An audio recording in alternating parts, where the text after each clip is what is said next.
నమస్కారం. Rainbow hospital సుఖీభోకు స్వాగతం. Powered by star hospital. ఒళ్ళు కాస్త నొప్పులుగా అనిపిస్తే చాలు ఏదో ఒక పెయిన్ కిల్లర్ వేసుకునే అలవాటు మనలో చాలా మందిలో కనిపిస్తుంది.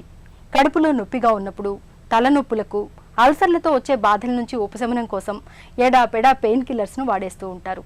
నిజానికి ఈ అలవాటు ఏమంత మంచిది కాదు. పెయిన్ కిల్లర్లను మితిమీరి వాడడం మూలంగా మనకు ప్రాణాధారమైన కిడ్నీలు కుప్పకూలిపోయే ప్రమాదం ఉందని చెబుతారు డాక్టర్లు. పెయిన్ కిల్లర్లు కిడ్నీలను ఎలా దెబ్బతీస్తాయో ఇప్పుడు తెలుసుకుందాం.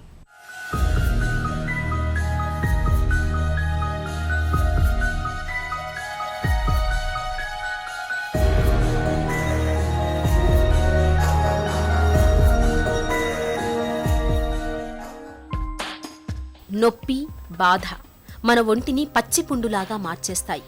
గుండెల్లో గుణపాలు దించినట్లుగా మన ప్రాణాల్ని తోడేస్తాయి. రోజంతా గంటల తరబడి పనిచేసినప్పుడు, ప్రమాదవశాత్తు ఎముకలు విరిగినప్పుడు, వెన్నులో ఏదైనా సమస్యలు ఉన్నప్పుడు, క్యాన్సర్ వంటి దీర్ఘకాలిక జబ్బులతో బాధపడుతున్నప్పుడు భరించలేని నొప్పి నిత్యం మనకు నరకాన్ని చూపిస్తుంటుంది. ఇలాంటప్పుడు పెయిన్ కిల్లర్స్ అనేవి మనకు వరప్రసాదాల్లాగా కనిపిస్తాయి. ఒక్క మాత్ర వేసుకుంటే చాలు, చేత్తో తీసేసినట్టుగా నొప్పి ఇట్టే మాయమైపోతుంది. అయితే ఇది నాణేనికి ఒకవైపు మాత్రమే. మరోవైపు నొప్పి నివారణి మాత్రల్ని మితిమీరి తీసుకోవడం మూలంగా కిడ్నీలు క్రమంగా దెబ్బతినిపోతాయని హెచ్చరిస్తున్నారు డాక్టర్లు. నిజానికి మనం వేసుకునే ప్రతి మాత్రలో కూడా సుమారు 85-90% మంది మాత్రలు తప్పనిసరిగా కిడ్నీ ద్వారా బయటకు వెళ్ళిపోవాల్సినవే. సో కాబట్టి వీటి యొక్క ప్రభావం కిడ్నీ మీద ఉంటుందని చెప్పడంలో ఆశ్చర్యం ఏమీ లేదు నిజానికి. అయితే ప్రతి ఒక్క టాబ్లెట్ కూడా కిడ్నీని పాడు చేస్తుందా లేదా కిడ్నీ మీద చెడుగా ప్రభావం చూపిస్తుందా అన్నది మాత్రం అన్ని మందులకి అది సాధ్యం కాదు. నిజానికి ప్రతి ఒక్క మందు కిడ్నీని ఎలా పాడు చేసుకుంటూ పోతే ప్రపంచంలో ఇన్ని వేలాది మందులు మనం వేసుకుంటూ పోయేది సాధ్యం కాదు. సో కాబట్టి అయితే వీటిలో ఏది మందు చెడ్డది, ఏది మంచిది కాదు కిడ్నీ తరఫుగా చూస్తే అన్నది మనం తెలుసుకోవడం అనేది చాలా ముఖ్యం. సాధారణంగా మనందరికీ తెలిసినట్టుగానే పెయిన్ కిల్లర్స్ అనేవి కిడ్నీకి మంచిది కాదు. ఈ పెయిన్ కిల్లర్స్ అన్నీ కూడా తప్పనిసరిగా ఈ రక్తనాళాల గుచ్చానికి వెళ్ళేటటువంటి రక్తనాళం ఏదైతే ఉంటుందో సూక్ష్మమైన రక్తనాళాలు ఇవన్నీ కూడా. అయితే ఇవన్నీ కూడా కిడ్నీ లోపల 10-15 లక్షల దాకా ఉంటాయి ఈ గుచ్చాలన్నీ కూడా. సో కాబట్టి వీటి మీద ఉన్నటువంటి చెడ్డ ప్రభావం ఏదైతే ఉంటుందో అది కిడ్నీ యొక్క పనితనాన్ని పూర్తిగా ఒకేసారి తగ్గించినట్టుగా చేసి కిడ్నీ పాడేట్టుగా చేస్తుంది. కాబట్టి మనం విచ్చలవిడిగా వేసుకున్నటువంటి యాంటీబయాటిక్స్ కానీ పెయిన్ కిల్లర్స్ కానీ ఏదైతే ఉంటాయో వాటిని కొంచెం తగ్గించుకోవడం అనేది చాలా ముఖ్యం. ఎవరైతే తక్కువ ఫిల్టర్స్తో పుడతారో వాళ్ళకి ఇటువంటి పెయిన్ కిల్లర్స్ యాంటీబయాటిక్స్ తీసుకోవడం ద్వారా కిడ్నీకి ఏదైతే ఇంజరీ ఉంటుందో అది చాలా పెద్ద మొత్తంలో జరిగే అవకాశం ఉంటుంది. సో కాబట్టి అనవసరంగా వృధాగా ఎటువంటి పెయిన్ కిల్లర్స్ వేసుకోకూడదు. చీటికి మాటికి జలుబుకి దగ్గుకి యాంటీబయాటిక్స్ వేసుకోకూడదు. చిన్న నొప్పులకి పెయిన్ కిల్లర్స్ వేసుకోకూడదు. సాధారణంగా వేసుకున్న పెయిన్ కిల్లర్స్లో పారాసిటమాల్ అనేది చాలా సేఫ్. దాంతో ఎటువంటి దుష్ప్రభావం కనిపించదు. పారాసిటమాల్ చాలా కిలోల రూపంలో పెద్ద మొత్తంలో తీసుకుంటే అది లివర్ ఫెయిల్ అయ్యేదాకా చేస్తుంటుంది. నిజానికి అమెరికా లాంటి దేశాల్లో లివర్ ఫెయిల్ అయ్యడానికి అత్యంత ప్రధానమైన కారణము పెయిన్ కిల్లర్స్లో పారాసిటమాలే. కాబట్టి ఏ టాబ్లెట్ సేఫ్ అని అనుకోవడానికి అవసరం లేదు. కాకపోతే ఏమిటంటే మన అవసర రీత్యా దాన్ని మోతాదుగా, మితంగా, ఒక పద్ధతిగా, జాగ్రత్తగా వాడుకోవడం అనేది చాలా ముఖ్యమవుతుంది. సో కాబట్టి విచ్చలవిడిగా పెయిన్ కిల్లర్స్ వేసుకునే మనస్తత్వాన్ని కానీ, విచ్చలవిడిగా అనవసరంగా యాంటీబయాటిక్స్ వేసుకునే తత్వాన్ని కానీ దాన్ని తీసేసుకోవడం చాలా మంచిది. Kidney failure. కిడ్నీలు విఫలం కావడానికి హై బీపీని మనం ప్రధాన కారణంగా చెప్పుకుంటాం. కానీ హై బీపీతో పాటు మనలో చాలా మందికి అంతగా తెలియని మరొక ప్రధానమైన కారణం మితిమీరిన పెయిన్ కిల్లర్స్ వాడకం. నొప్పి నివారణలను అతిగా వాడుతున్నప్పుడు కిడ్నీల వడపోత సామర్థ్యం క్రమంగా సన్నగిల్లిపోతుంది. దీంతో రక్తపోటు క్రమంగా కొండెక్కిపోతూ చివరికి కిడ్నీలు కుప్పకూలిపోతాయి. డాక్టర్ సలహా లేకుండా తామే సొంతంగా ఆస్పిరిన్, ఇబుప్రోఫెన్ వంటి పెయిన్ కిల్లర్స్ కొనుగోలు చేసి వాడే వాళ్లలో acute kidney injury, nephrotic syndrome, necrosis వంటి చాలా రకాలైన కిడ్నీ వ్యాధులు కనిపిస్తున్నాయని చెబుతున్నారు డాక్టర్లు. మీ అందరికీ తెలుసు, సాధారణంగా పెన్సిల్ లాంటి ఇంజెక్షన్ తీసుకుంటే ఒక్కసారిగా రియాక్షన్ లాగా వచ్చేసి బీపీ డౌన్ అయిపోయి షాక్లోకి వెళ్ళి చనిపోయే అవకాశం కూడా ఉంటుంది. కాబట్టి సల్ఫా మందులు కానీ పెన్సిల్ మందులు కానీ పడవని చాలామంది అనుకుంటుంటారు. నిజానికి అది పెద్ద మొత్తంలో ఒక్కసారిగా జరిగే ప్రక్రియ. కాబట్టి మనకు వెంటనే శరీరం మొత్తానికి ఒకేసారి తెలిసిపోయినట్టుగా తెలుస్తుంది. అయితే పెయిన్ కిల్లర్స్ 2-3 రకాలుగా రకరకాల పద్ధతుల్లో ప్రధానంగా 2-3 రకాలుగా కిడ్నీని పాడు చేస్తూ ఉంటాయి. ఒకటేమో సడన్గా ఒక్కసారిగా ఉన్నట్టుండిగా కిడ్నీ మీద పడుతుంది కాబట్టి కిడ్నీ ఒక రకమైన షాక్లోకి వెళ్ళిపోతూ ఉంటుంది. అది కేవలం ఒక చిన్న టాబ్లెట్తో కానీ ఒక చిన్న ఇంజెక్షన్ తో కూడా కానీ సాధ్యమవుతుంది. మీకు తెలుసు, చాలామంది కడుపు నొప్పి వస్తుందని, యాసిడిటీ ఉందని, చిన్నగా రిఫ్లక్స్ లాగా వస్తుందని, తేనుపులు వస్తున్నాయి అంటూ, ఏదో ఇండేషన్లో ఉందని, ఇలాంటి రకరకాల కారణాలకి ప్రోటాన్ పంప్ ఇన్హిబిటర్స్ టాబ్లెట్స్ వేసుకుంటూ ఉంటారు. అది మీరన్నా వేసుకోవచ్చు, మీ డాక్టర్లు కూడా మీకు రాయవచ్చు. ఎందుకంటే మీ సిమ్టమ్స్ని తగ్గించడం వల్ల అక్కడ ముఖ్యమవుతుంది కాబట్టి తప్పనిసరిగా మీకు ఆ టాబ్లెట్స్ వేసుకోవాల్సి వస్తుంది. ప్రపంచం మొత్తంలో కూడా ఒకానొక కాలంలో పెయిన్ కిల్లర్స్ ఏ విధంగా కిడ్నీలు పాడు చేయడానికి ఉన్న మొట్టమొదటి కారణంగా చెప్పబడ్డాయో మందులలో, ఇప్పుడు అదే మందులలో మొట్టమొదటి కారణంగా ఈ ప్రోటాన్ పంప్ ఇన్హిబిటర్స్ చెప్పబడుతున్నాయి. కాబట్టి అసిడిటీ కోసం అంటూ యాంటాసిడ్లు వేసుకోవడం కూడా చాలా తప్పు. ఈ మందులను కూడా కిడ్నీ మీద ప్రభావం చూపిస్తాయి. కాబట్టి ఏమిటంటే ఈ రెండు రకాల కారణాలలో మొదటి కారణము ఒక్కసారిగా తెలుస్తుంది. అనగా మీరు టాబ్లెట్ వేసుకున్న కొన్ని రోజులకే మీ శరీరం అంతా కూడా వాచిపోయినట్టుగా ఉండడము, మూతం తగ్గిపోయినట్టుగా ఉండడము, అప్పుడు డాక్టర్ దగ్గరికి వెళ్తే కిడ్నీ ఒక రకమైన షాక్లోకి ఉందని చెప్పడము, కొన్ని సందర్భాల్లో మీకు డయాలసిస్ చేయాల్సినంత అవసరం వచ్చేదాకా కూడా పెరుగుతుంది. ఎవరికైతే కిడ్నీ సహజంగా ఆరోగ్యంగా లేదో, ఎవరికైతే కిడ్నీ కొంచెం బాగలేకుండా ఆల్రెడీ ఇంకో కారణం చేత, షుగర్ వల్ల కావచ్చు, బీపీ వల్ల కావచ్చు, కిడ్నీ లోపల ఉన్నటువంటి కిడ్నీ జబ్బుల వల్లనే కావచ్చు, లేదా ఇన్ఫెక్షన్స్ వల్ల కావచ్చు, ఇటువంటి వారిలో కూడా కిడ్నీ ఒకే రకంగా ఒకే మొత్తంలో ఒకేసారిగా పెద్ద మొత్తంలో పాడవడానికి ఈ పెయిన్ కిల్లర్స్, యాంటీబయాటిక్స్ కారణమవుతాయి. ఇప్పటికే హై బీపీ, గుండె జబ్బులు, క్యాన్సర్ల వంటి దీర్ఘకాలిక జబ్బులతో బాధపడుతున్న వాళ్ళు పెయిన్ కిల్లర్స్ విషయంలో చాలా జాగ్రత్తగా ఉండాలి. హై బీపీకి మందులు వాడేవాళ్లు నొప్పి నివారణి మందుల్ని వేసుకున్నప్పుడు అవి రక్తపోటు మందులతో ప్రతిచర్యల్ని జరిపి ప్రమాదకర సమస్యల్ని తెచ్చిపెట్టే ప్రమాదం ఎప్పుడూ ఉంటుంది. నిజానికి బ్రూఫెన్, డైక్లోఫెనాక్, నాప్రోక్సెన్ వంటి నొప్పి నివారణి మందుల్ని వేసుకున్నప్పుడు ఛాతీలో మంట రాకుండా ఒమేజ్ వంటి ప్రోటాన్ పంప్ ఇన్హిబిటార్స్ మాత్రల్ని కూడా వేసుకోవాల్సి ఉంటుంది. అయితే దుకాణాల్లో సొంతంగా మందులు కొనుక్కుని వేసుకునే వారికి ఈ విషయం తెలియకపోవడం వల్ల చేజేతులా ముప్పును కొని తెచ్చుకుంటున్నారని చెబుతున్నారు డాక్టర్లు. ఎప్పుడైతే కిడ్నీ కొంచెం బాగలేదు అనుకుంటామో, లేదా కిడ్నీ ప్రాబ్లం వచ్చే అవకాశం ఉన్నటువంటి వ్యక్తులు ఎవరైతే ఉంటారో, ముఖ్యంగా షుగర్ ఉన్నటువంటి వాళ్ళు, బీపీ ఉన్నటువంటి వాళ్ళు, వాళ్ళ కుటుంబంలో ఎవరికైతే కిడ్నీ జబ్బు ఉంటుందో అటువంటి వారికి అనవసరంగా మందులు ఇవ్వకపోవడం అనేది చాలా ముఖ్యం. సో కాబట్టి డాక్టర్ దగ్గరికి వెళ్ళినప్పుడు మీరు చెప్పే కంప్లీట్ హిస్టరీలో మీకున్నటువంటి రిస్క్ కూడా మీరు చెప్పడం అన్నది చాలా ముఖ్యం. షుగర్ ఉన్నవాళ్ళు, బీపీ ఉన్నవాళ్ళు, అలాగే కుటుంబ సభ్యులు ఎవరికైనా కిడ్నీ జబ్బులు ఉన్న వాళ్ళకి కూడా కిడ్నీ మీద దుష్ప్రభావం చూపించడానికి ఈ మందులన్నీ కూడా ప్రభావితం చేయగలుగుతాయి. సో కాబట్టి ఇటువంటి అవకాశాన్ని మీరు మీ డాక్టర్లు కూడా చెప్పడం చాలా మంచిది. అప్పుడు డాక్టర్లు గుర్తించి అటువంటి మందులు అవాయిడ్ చేయగలుగుతారు, మీకు అనవసరంగా మందులు ఇవ్వకుండా ఉంటుంది. అయితే చాలా మందులు ఉన్నప్పుడు, ఒకటి లేదా మందులు ఇటువంటివి కూడా ఉన్నప్పుడు, ఎప్పుడైనా అవకాశం ఉన్నప్పుడు, ఒకవేళ ఆ విధంగా నిర్దేశించబడితే మీకు కిడ్నీ బాగలేదని తెలిస్తే అప్పుడు ఆ మందు తీసేసి మిగతా మందులు కంటిన్యూ చేయవచ్చు. లేదా మీకు కిడ్నీ మీద ప్రభావం చూపించినటువంటి పెయిన్ కిల్లర్స్ ఏదైతే ఉంటాయో, కిడ్నీ మీద ప్రభావం చూపించినటువంటి యాంటాసిడ్లు ఏదైతే ఉంటాయో, కిడ్నీ మీద ఎటువంటి ప్రభావం దుష్ప్రభావం లేనటువంటి యాంటీబయాటిక్స్ ఏదైతే ఉంటాయో అటువంటివి మీ డాక్టర్ మార్చేసి మీకు మంచి మందులు ఇస్తారు. అతి సర్వత్ర వర్జయేత్ అన్నది మన నానుడి. పెయిన్ కిల్లర్స్ వాడకంలో ఇది 100కి 100 పాళ్లు వర్తిస్తుంది. పెయిన్ కిల్లర్స్ ని డాక్టర్ సలహా మేరకు మాత్రమే వాడుకోవాలి. ఇక నొప్పి నివారణి మందుల్ని తప్పనిసరిగా వాడాల్సి వచ్చినప్పుడు కూడా కొన్ని ప్రత్యేకమైన జాగ్రత్తల్ని తీసుకోవాలి. పెయిన్ కిల్లర్స్ ను ఎట్టి పరిస్థితుల్లోనూ పరగడుపున, ఖాళీ కడుపుతో తీసుకోకూడదు. మందుల్ని వేసుకున్న తర్వాత సాధ్యమైనంత ఎక్కువగా నీళ్లను తాగాలి. ఎక్కువ రోజులు వాడాల్సి వచ్చినప్పుడు తప్పనిసరిగా డాక్టర్ సలహా తీసుకోవాలి. ఈ జాగ్రత్తలు నొప్పి మందులతో పొంచి ఉన్న సమస్యల్ని చాలా వరకు తగ్గిస్తాయి. టైం అవుతోందన్న హడావిడిలో పొద్దున పూట ఏమీ తినకుండానే చాలామంది పిల్లలు అలాగే స్కూల్కి వెళ్ళిపోతూ ఉంటారు. ఆఫీస్కి వెళ్ళాక క్యాంటీన్లో తినచ్చులే అనుకుంటారు చాలామంది. ఇక మహిళలైతే ఇంటి పనుల్లో పడి టిఫిన్ విషయమే మర్చిపోతూ ఉంటారు. ఒకేసారి లంచ్ చేసేస్తూ ఉంటారు. బరువును తగ్గించుకోవాలని అనుకున్నప్పుడు మనలో చాలామంది ముందుగా బ్రేక్ఫాస్ట్ని మానేస్తూ ఉంటారు. మొత్తంగా చూస్తే ఉదయపు అల్పాహారం గురించి మనలో చాలామంది పెద్దగా పట్టించుకోవట్లేదనే విషయం అర్థమవుతుంది. నిజానికి ఉదయం పూట అల్పాహారాన్ని మానుకోవడం అంటే మన ఆరోగ్యాన్ని మనమే పాడు చేసుకున్నట్లేనని చెబుతారు డాక్టర్లు. బ్రేక్ఫాస్ట్ ప్రాధాన్యం గురించి ఇప్పుడు తెలుసుకుందాం. ప్రతి మనిషి ఏ వయసు వాళ్ళకైనా పొద్దున్న బ్రేక్ఫాస్ట్ చాలా ఇంపార్టెంట్. ఎందుకంటే రాత్రంతా మనుషులు 8-9 గంటలు నిద్రపోతారు కాబట్టి అంత స్టార్వేషన్ అంటే అసలు ఏమీ తినకుండా ఉంటారు. దానివల్ల ప్రొద్దున్న కంపల్సరీ ఆ స్టార్వేషన్ బ్రేక్ చేయడానికి సంపూర్ణమైన బ్రేక్ఫాస్ట్ ఉండాలి.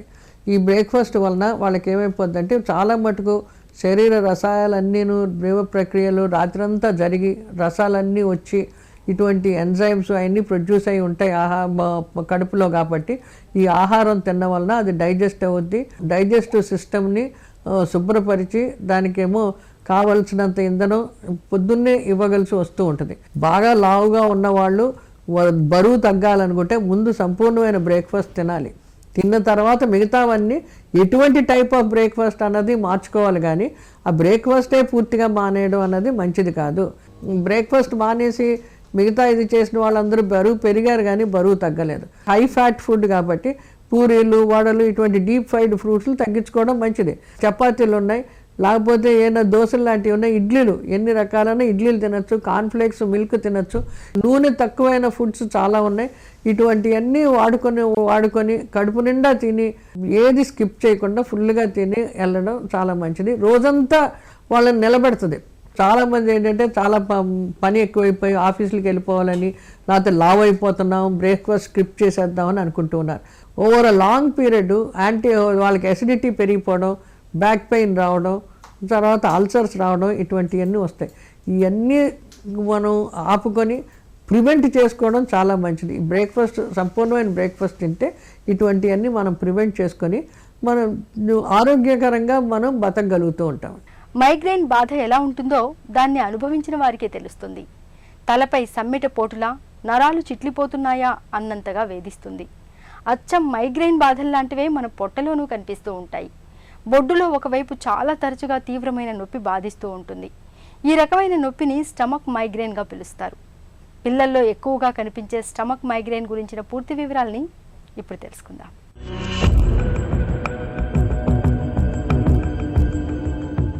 మైగ్రెయిన్తో బాధపడుతున్నప్పుడు తలలో ఒకవైపు నరాలు లాగేస్తున్నట్లుగా ఉంటుంది. తలంతా తీవ్రమైన నొప్పిగా ఉంటుంది. వాంతి అవుతున్నట్లుగా వికారంగా ఉంటుంది. సరిగ్గా ఇలాంటి లక్షణాలతోనే మన పొట్టలో కూడా కొన్ని బాధలు వేధిస్తుంటాయి. ఈ రకమైన బాధల్ని స్టమక్ మైగ్రెయిన్ అని పిలుస్తారు డాక్టర్లు. పొట్ట మధ్య భాగంలో తరచూ తీవ్రమైన నొప్పి బాధిస్తుంటుంది. ముఖ్యంగా బొడ్డు భాగంలో నొప్పి ఎక్కువగా ఉంటుంది. వాంతి అవుతున్నట్లుగా వికారంగా ఉంటుంది. ఆహారం సహించదు. ఉన్నట్టుండి పొట్టలో నొప్పి వచ్చేస్తుంటుంది. అంతే వేగంగా తగ్గిపోతుంటుంది. పెద్దలతో పోలిస్తే పిల్లల్లో ఈ రకం బాధలు ఎక్కువగా కనిపిస్తుంటాయి. కుటుంబంలో మైగ్రేన్ తలనొప్పి వంశపారంపర్యంగా వస్తున్నప్పుడు శరీరంలో హిస్టమిన్, సెరటోనిన్ రసాయనాల్లో తీవ్రమైన మార్పులు కలుగుతున్నప్పుడు స్టమక్ మైగ్రేన్ బాధలు వచ్చే అవకాశం ఉంటుందని చెబుతారు డాక్టర్లు. మాంసాహారం, చాక్లెట్లను ఎక్కువగా తీసుకునే వారిలోనూ పొట్టలో బాధలు అధికంగా కనిపించే అవకాశం ఉంటుంది. స్టమక్ మైగ్రేన్ బాధలకు చాలా వరకు మైగ్రేన్ మందుల్నే డాక్టర్లు సిఫారసు చేస్తూ ఉంటారు. కొన్ని సందర్భాల్లో యాంటీ డిప్రెసెంట్ మందుల్ని కూడా వాడాల్సి ఉంటుంది. పడని ఆహార పదార్థాలకు దూరంగా ఉండటం, ఒత్తిళ్లను తగ్గించుకోవడం, ఆరోగ్యకరమైన జీవన శైలిని అలవర్చుకోవడం ద్వారా పొట్టలో బాధల్ని చాలా వరకు నివారించుకోవచ్చు. వయసులో ఉన్నప్పుడు చెరకగొడను సైతం సునాయాసంగా నమిలేసిన దంతాలు వృద్ధాప్యంలో చిన్న క్యారెట్ ముక్కను నమలడానికి ఇబ్బంది పడిపోతూ ఉంటాయి. వయసుతో పాటు దంతాలు అరిగిపోవడంతో పాటు ఇతరత్రా చాలా రకాల సమస్యలు వచ్చి పడుతూ ఉంటాయి. ఒకప్పుడైతే వృద్ధాప్యంలో కట్టుడు పళ్ళు పెట్టుకోవడం మినహా మరే పరిష్కారం ఉండేది కాదు. అయితే ఇవాళ ఆధునిక దంత వైద్యంలో అందుబాటులో ఉన్న చికిత్సల సాయంతో వృద్ధాప్యంలో కనిపించే దంత సమస్యలకు చాలా తేలిగ్గా చికిత్స చేయడం సాధ్యపడుతోంది. వృద్ధాప్యంలో ఎలాంటి దంత సమస్యలు కనిపిస్తూ ఉంటాయో, వాటికి చికిత్స ఎలా ఉంటుందో డాక్టర్ని అడిగి ఇప్పుడు తెలుసుకుందాం.